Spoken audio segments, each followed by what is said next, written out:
The more connected fans feel to their sports teams, the more likely they are to invest in it, whether it's tickets, gear, or souvenirs. Engage with fans by asking for their input on team decisions by getting a .vote team website. Visit GoDaddy.com today to get started.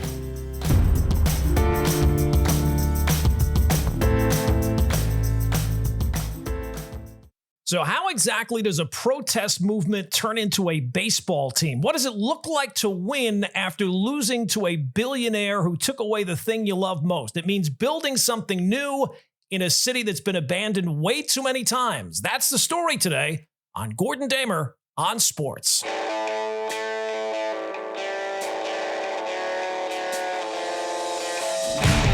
Hey, welcome in, everyone. Welcome back to another edition of Gordon Damer on Sports, episode number 14. As always, if you're enjoying the podcast, do me a favor, hit that subscribe button, leave a quick review, share it with someone you know. That support really does mean a lot. Today, I wanted to focus on one story that came across my timeline. You know, generally at this time of the year, there's a sound that used to echo through Oakland. It was the crack of the bat at the Coliseum for years. Be it Ricky Henderson stealing bases, Mark McGwire hitting home runs, A's fans chanting from the bleachers. But that sound, obviously now, is gone. For over 5 decades, the Oakland A's were not just a baseball team, they were Oakland. They won 4 World Series titles, including 3 in a row. They had a rich history of star players, Reggie Jackson, Catfish Hunter, the Eck, the Bash Brothers, and of course the greatest leadoff hitter of all time, Ricky Henderson. Now their stadium was ugly, and they were a cheap organization for sure, from Charlie O'Finley to the home of Moneyball and Billy Beane. But now, for the people of Oakland, they're gone. Packed up first to Sacramento, and then eventually to Las Vegas, but we'll have more on that a little bit later. But for the people of Oakland, it's another chapter closed, another team that told the city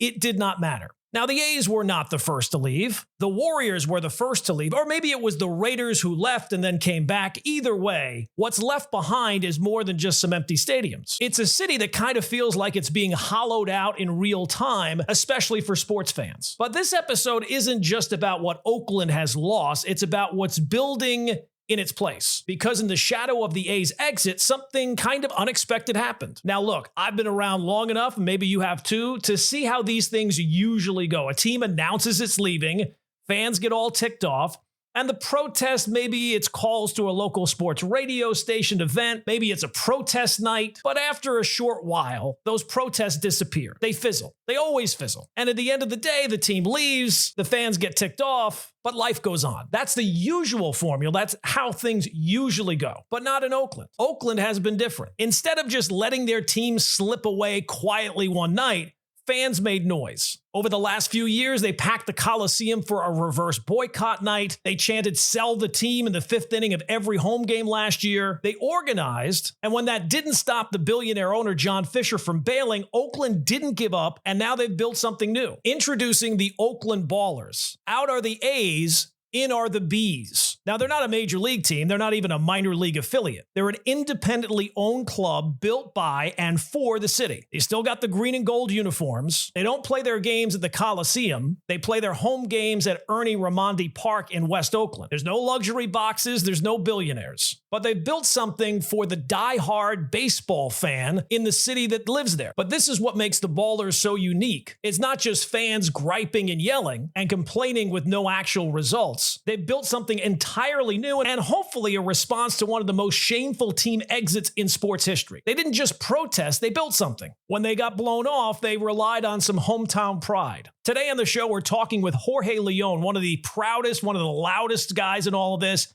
He's a born and raised Oaklander, a co-founder of the legendary A's fan group, the Oakland 68s, and now he is a shareholder representative for the Ballers. Yes, the team actually lets fans buy in, literally. There's no faceless owners hiding in corporate suites, just people who love baseball and love Oakland making decisions together. This is the exact opposite of what the A's became. This isn't about squeezing fans dry or a billionaire chasing a new billion-dollar home. It's about actually building something for the people of the city who enjoy the sport that you play. So to understand that, you got to meet the guy who helped lead the charge, Jorge Leon, a guy who didn't just get mad, he got organized. Here's our conversation. All right, our guest today is Jorge Leon. He is a lifelong Oaklander and a founding member of the Oakland 68ers and now an elected shareholder representative for the Oakland's newest baseball story, the Oakland Ballers. And he's nice enough to give us a few minutes this afternoon. Jorge, thanks for popping on the podcast. I saw your story on the internet and stuff like that. I just thought it was fascinating. And thanks for giving us a little bit of time. Yeah, no, thank you, Gordon. Thank you for reaching out. And I'm more than happy to be on it. This whole story stems from your love of baseball and the A's. Who was your guy growing up? Was there one guy that got you hooked? Was it Ricky? Was it the Bash? Are you not that old? I don't know. I can't tell how old you are. So who was your guy when you were growing up that you loved the A's with?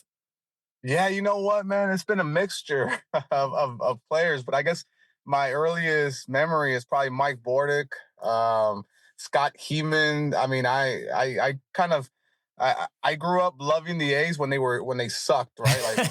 Like 95 was like what I recalled, like 93, 95 era. So a lot of the guys are probably like, you don't even know, right? It's like the Scott Heemans of the world, the Troy Neals, obviously Mike Bordick was a pretty good shortstop, and Brent Gates was also a second baseman for the A's. So those are the guys. Stan Javier. Sure. Yeah. Then later on, Miguel Tejada, obviously, and then Ricky Henderson was always around in Oakland, so we knew of him. So that's pretty cool. All right. So the A's story is a long one with the losing of the team. When you first, to make sure that I have the timeline right, when the A's first started mentioning about maybe moving, is that when the 68ers came along, or were they prior to even the dispute over where the franchise was headed? Yeah, no, the 68s were born out of just a pure fandom of Oakland A's, right? Like we already had the drums, we already had the flags, we had the chants, and we were always soccer fans too, you know. So we thought, like, in soccer culture, there's a supporters group. They stand behind the goal, and they do chants and crazy stuff like that. So we already had it in place, and we just became kind of a little more organized, a nonprofit, a 501c3. We had already done things around the community. So we already had all that. We just needed to be a little more organized and ask people to kind of give donations, because we would throw these amazing tailgates and parties. So you get the best of both worlds. You get to kind of cheer on your team that you love and party with us, and then give back to the community. So that's where it was born. Emotionally, when it was clear that the A's were leaving, was there a moment that it hit you, or was it just something that kind of happened over time? What was your reaction, and was there a moment where it kind of hit the hardest? You know, to be honest, I've been trying to fight for the A's to stay in Oakland since 1998. So to me, there was always going to be that moment when they would either actually leave, or we would actually have an owner that would buy the team and kind of keep them here. So, you know, there was times where they had announced the Fremont site, and I thought they were gone. There were times when they had announced San Jose, and I thought they were gone. So it was always kind of like in the back of my mind, and it was never like a situation where I was like, oh, that was a moment where I remember. But in this case with Las Vegas, you know, I was putting my daughter to sleep, and I got the text or the news like around 10:30 p.m. And it was just kind of more of a, oh, here we go again type of moment. And so then it was more like more anger and more like, okay, let's kind of create some sort of protest or some sort of like action plan, you know? Now, do you still follow the A's, what they're doing, or do you still root for the team, or are they like an ex-girlfriend where they're out of your life and you've moved on? No, yeah, I've surprisingly moved on. I mean, I don't even know who plays for them anymore. I don't even care about them. You know, I'm more invested with the Ballers and the Oakland roots and soul and the people that want to be here. Yeah, and look, what I thought was fascinating about this story is fans are upset with ownership all the time for whatever reason. And most of that will just, the only action it will spur is somebody going to complain on sports talk radio or maybe some petition. Yeah. Here with the Jets and Giants, we have people flying planes over the stadium during games, but that's about it. Here you have not only come up about creating this group, the 68ers, and trying to rally support there, but also now getting involved with the Oakland Ballers as the fan representative. Can you kind of tell me what that role is and what you do for that role? Yeah, so that role with the ballers right now, it's similar to what I used to do before the official title, which was basic kind of advice on fan initiatives or some sort of fan entertainment around the ballers. And basically anyone that wants to argue or kind of complain about any situation around the ballers and how to enhance the fan experience is basically what I take responsibility for. So, you know, any chance that people want to chant about a little bit more, like get loud and all that stuff, and they could talk to me. And also, with enhancing the ballpark, so like we've incorporated a playground that used to be separated from the stadium, so we incorporated that. Also getting more like city connections or more businesses connected with the team. So I've done that with trying to get East Oakland businesses to come to West Oakland and incorporate that as well. So a lot of like what I've always done, but just now in a I guess a bigger role or higher capacity, and a little bit more power, I guess, is what it gives me too. Because now you're not just a fan going up to a business and saying, hey, I represent this. Well, no, you don't. You're just a fan that tries to kind of bring people together. But now you can kind of go with that whole title and be like, I'm a board representative. I'm a director. We would love if you would join some sort of event, and that's why I come in. What convinced you that the Ballers could be more than just, a fun idea or a fun concept? When Paul and Brian reached out to me, and saying that, like, hey, they have this idea. It's a professional independent ball club with a historical league. The Pioneer League has been around since the 1939. At first, I thought it was just kind of a concept, but once they started explaining to me that, hey, everything's kind of done. The ducks are in a row. This is what we have. That's when it kind of hit me. I was like, oh shit! Like, this is actually something that is happening. It's not even a question of when or if, but it's actually happening. So that's when it kind of convinced me. And Paul and Brian showed so much respect to us, the 68s, and to me as well. And so I admired that, and kind of I was like, all right, let's do what I can as a fan to help you guys, achieve the goals that you're looking to achieve. What's the message the Ballers are trying to send? Maybe not just to Oakland, but to the sports world. You got the green and gold uniforms. You're not the A's. You're the B's. You're the Ballers. Is there more than just that symbolism of these used to be the A's colors and that tie-in, or is there something bigger that you want to kind of promote in terms of the message of the entire endeavor? Yeah, I think it's a little bit of everything. So, like, don't ever count us out. Don't count out Oakland. And, my message, fighting for the A's for so long was always that we're not going to let a billionaire dictate the end of professional baseball here in Oakland. And I didn't think it was going to happen this soon. And so the Ballers came around. And so I think our goal or however our motto is, don't count Oakland out, because no matter what you want to talk about Oakland, can be a lot of negatives, but the positives, that we are a town that doesn't give up. We're very, very resilient. We do what we can and want for the community, and so that's been the Bees motto, and it's kind of like I said, Brian and Paul were like, this is like your canvas, just paint whatever picture you want to paint, and that's kind of been an amazing thing to be doing. Yeah. What's been the feedback from fans?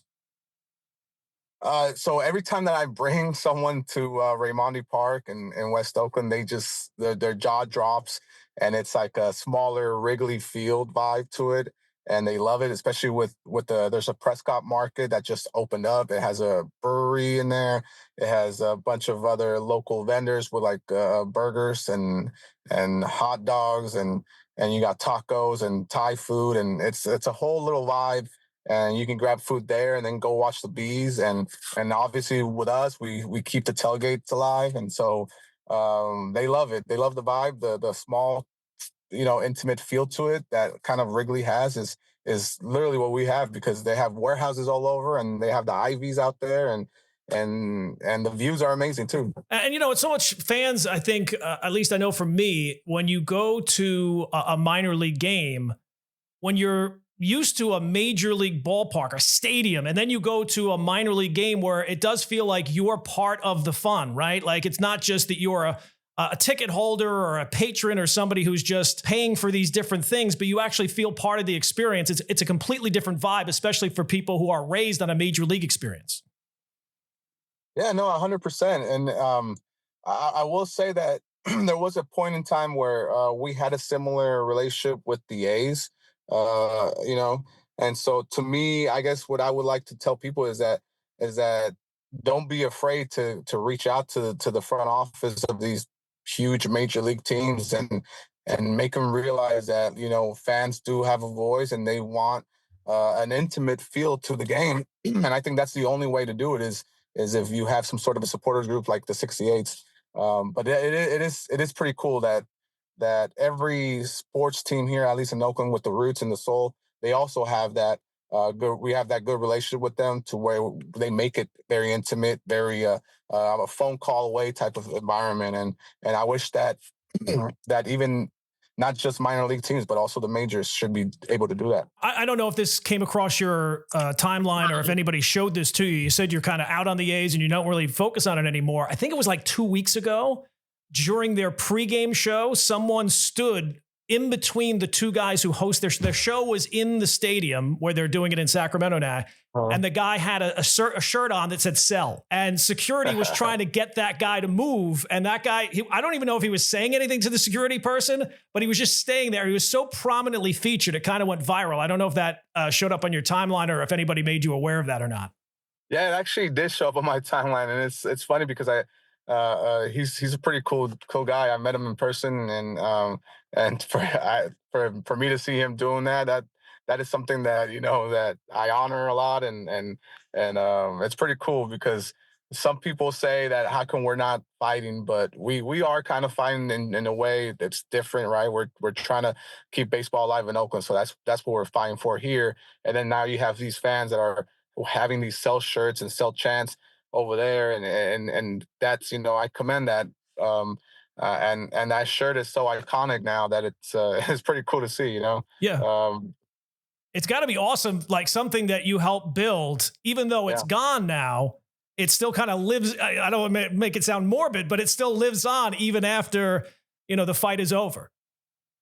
Yeah, exactly. And I never thought that it would get this big, and being that shirt's in the Hall of Fame, and that shirt means so much to like not just this fan base, but also the Chicago White Sox fan bases. I recently saw someone in the Dallas Mavericks, chanting "Sell the team," and it's just been so. I think it's weird. It's bittersweet because I feel very proud that like people are kind of fans are waking up and saying like, hey, we have a voice and we belong and we want to be a part of it. And so it is pretty cool. The bitter part about it is that we lost our team. Yeah. So what's your hope for the Ballers? Like grand picture 5 years from now, where do you see this thing going?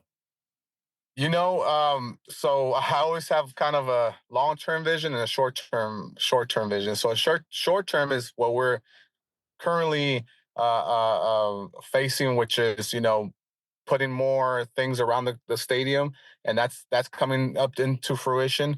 And then my long-term, I don't know if I feel like I'll make my voice heard, but I want that league to compete at a higher level. I think it has the talent, it has the people in place to make it. So I guess my long-term vision is to force people to come out to West Oakland and say, damn, Major League Baseball made a mistake, and now we have a great competitive league like the Pioneer League Baseball League, and the stadium to go over capacity from 4,000. I wanted to go up to 10,000, and so just baby steps, but eventually I think that's the long term. I hate to end on a negative, but if John Fisher were ever to stumble upon this podcast and we're listening to you talk about this, what would be the one thing you would is keep it as clean as you possibly can, but what would be the one thing you would want John Fisher to know? I got asked this question a long time ago, and I did meet him in person at the owners' meetings, and I'll keep telling them this: sell the team to someone that cares about the community in Oakland, and to someone that wants to keep this stored franchise alive. And I've said that to him already. So I got nothing else to say except that you made a mistake. Marketing for a sports team? Can't quite think of a way to engage loyal fans as much as you would like? This is where a .vote web address comes in. Allow for fans to help decide player of the game, player of the week, or MVP of a season. There are hundreds of ways you can conduct polls for fan engagement that benefits both the organization and the fan base. Visit www.godaddy.com and purchase www.yourteam.vote.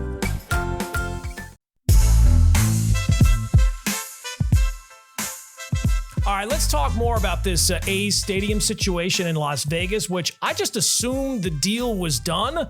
But honestly, when you look more at it, it feels like it's kind of being held together with duct tape and some hope. Now, according to reports, we're a couple of weeks away from the official groundbreaking for a brand new $1.75 billion stadium that will be located right on the Vegas Strip. And that sounds super cool and super exciting until you dig just a little below the surface, because the thing is, it might be the most fake groundbreaking that we've seen in a very long time. And I'm not saying that just to be dramatic, because there's the real possibility this turns into a big ribbon cutting ceremony with nothing to actually cut, because right now it doesn't look like they have the money lined up to actually build the thing. So let's break this down. The owner of the A's is John Fisher, who we mentioned earlier in the interview with Jorge. He has a net worth of around $3 billion. And unlike almost every other team owner in modern sports, he's expected to pay for most of this stadium himself. And not just that, but he's also supposedly covering any cost overruns, which is really important because considering how uncertain the economy is, good luck predicting what those overruns might actually mean. So normally in this situation, an owner would do one of two things: either bring in more minority investors or B, secure public funding. So far, Fisher has done neither of those things. There's no investors, and he has not even asked officially for the state of Nevada for $380 million in public funds that are sitting there waiting to be spent. That money was already approved, but for some reason, he's not made a move on it. So it's very possible behind the scenes there's a lot more going on, but to build a stadium, you need real financing, and the people who follow these things closely are kind of skeptical. You need actual steel and actual concrete. You need real financing, and the people who follow these things closely don't seem to think those things are there. Now, the columnist at the Sacramento Bee, Tom Phillip, I believe is how you pronounce his name, he said basically, unless something changes pretty fast, this whole thing is really just a show, this ribbon cutting ceremony, because he does not believe that Fisher is really going to pony up north of $1 billion out of his own pocket. The only other guy who has done anything close to that is Jerry Jones. And Fisher doesn't exactly scream visionary the same way that Jerry Jones does. Then you have to factor in the location factor. Vegas is not the guaranteed home run that Fisher probably thinks it is. Sure, it's flashy, it's fun. They got the Raiders, they got the Golden Knights, but the A's, this is a team that could not draw flies in Oakland or now in Sacramento. You really think they're going to be a hot ticket in town where half the crowd is from out of town? If anything, the A's risk becoming a kind of novelty, kind of a sideshow. So from the people who follow these things closely, this is what needs to happen like almost immediately if this thing is going to move forward. Fisher has got to secure the money one way or the other. He's got to ask for the public funds that were approved, and they have to actually break ground for real, not just a photo op for the newspaper. And then there's number 4, which is probably the hardest part. Once those things get built, they have to build a culture. They have to make people care about the A's. Because it doesn't matter how shiny the new stadium is if nobody cares about the team that is playing in it. Because let's be honest, this whole thing is giving off big time San Diego Charger vibes. The Chargers, who ditched San Diego to chase a brand new stadium in LA and ended up being really the most anonymous franchise in the entire NFL. Yes, they got the new building, they got the new location, and they completely torched their brand in the process. LA went 20 years without a football team. They certainly didn't need a second one. And the Chargers feel like an away team even in their own building. And that's the risk the A's are staring right in the face. So you can drop a brand new stadium right on the Vegas Strip, all the bells and whistles, but if nobody in town feels anything for the team, then what are you even building? You're not building a fan base. And the A's already had this issue in Oakland. And now you're going to Vegas, which is a tourism-driven town. You're hoping people are going to fall in love with a team that's been running, basically, looking for a new home for 2 decades. It feels like it's a branding disaster waiting to happen unless they get it right, and nothing so far shows that they're doing that. And getting it right means more than building a retractable roof stadium with the fancy bells and the whistles. With all the things there are to do in Vegas, who's saying, hey, you know what we should do? Let's go to an A's game. And as an organization, you got to invest in the community. You got to make A's games feel like an event. You got to create something that feels like it belongs to Las Vegas. And that might be tougher to build than a $1 billion stadium. All right, that's going to do it for today's episode. If you enjoyed this episode, please hit that subscribe button, leave a review, share it with a fellow sports fan. It really does help more than you know. And we will be back later this week with a fresh edition of Gordon Damer on Sports. And who knows, maybe the Knicks will have even found a new head coach by then. We'll see.